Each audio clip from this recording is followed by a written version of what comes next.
Welcome. In design, we're investigating how design styles of the past have influenced and still influence designs of today. In particular, we're looking into the Bauhaus design movement. In your investigations, you may have already realized that the Bauhaus had some main principles as their underlying philosophy. These included a holistic approach to their design thinking. As opposed to design styles that came before them, the Bauhaus designers focused on all areas of design, including inviting artists, sculptors, architects, and engineers. This allowed them to experiment and encourage creative thinking. This also allowed them to have knowledge of all different areas of design, which they could then combine into different features, such as environments, objects, or other industrial or architectural ideas. So through experimenting and creative thinking, they have been able to come up with designs that were unheard of before. One of the more popular designs has been Marcel Breuer's cantilever chair. This is an example of the side view of his chair. And he came up with this idea, as you might have already heard, from his bicycle frame. Up until now, chairs before then looked a little bit more like this. They had 4 fairly basic load supporting legs. They had some kind of cushion for the seat, and they had a back support which was usually detailed of some kind. The seat could have been upholstered, or it could have been made of wood. They might have also been maybe a little bit like this, where made of wrought iron, and they could have had ornate iron details. So this might remind you of the arts and craft movement. So the Bauhaus were able to live and work together as designers up until around 1933, when the Nazis closed down their design school. After this time, they generally fled, and they went to all different parts of the world in different countries. You can see the influence of Bauhaus in designs today still. They're simplistic. They have the underlying philosophy of form follows function, and they kept to very geometric modern patterns. They also used a lot of primary colours: black, red, white, blue, and yellow.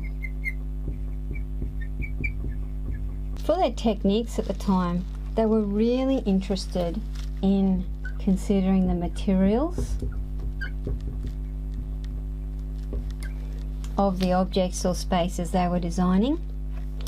They were interested in experimenting with the form of these objects or spaces, and they were also delving into new techniques, manufacturing techniques, and design techniques. So the materials they were aiming for, things that were strong, things that were comfortable for people to use them. They were taking a human-centered approach. And things that were easy to mass produce. So the Industrial Revolution had an impact on their thinking. And this was at a time following World War I, where people were quite poor. So they were thinking about the needs of people in this post-war era. People were fairly poor, and they were looking at how can we make designs that are functional and cheap cost efficient. So in the design of architecture, they would think about things that were suited to the people of the time. It was the first time they were looking at large windows to let lots of light in, make places and spaces more comfortable and happy to be in. They developed these flat roofs. So they were using the technology of the time and mass production to create large spans of concrete flat roofs. This was not commonplace before here. They also wanted to make as little decoration. They rejected decoration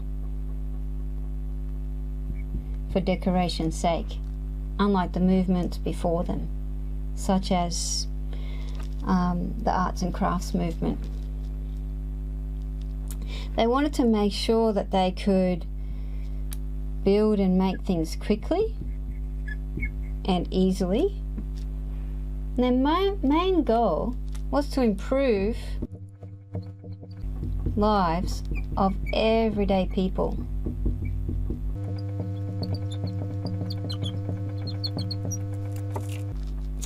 Okay, so that takes us into some furnishing. So we've talked about architecture, and we want to think about also products. When they were making furniture, they really wanted to use materials that were new and modern. So for them, that meant applying metals to everyday furniture, new types of metals. They were aiming to make these sturdy and comfortable and easy to mass produce. So that's furniture from 100 years ago. I want you to think about what kind of furniture can you see or think of today that still might apply these types of fundamental principles as they had in the Bauhaus movement.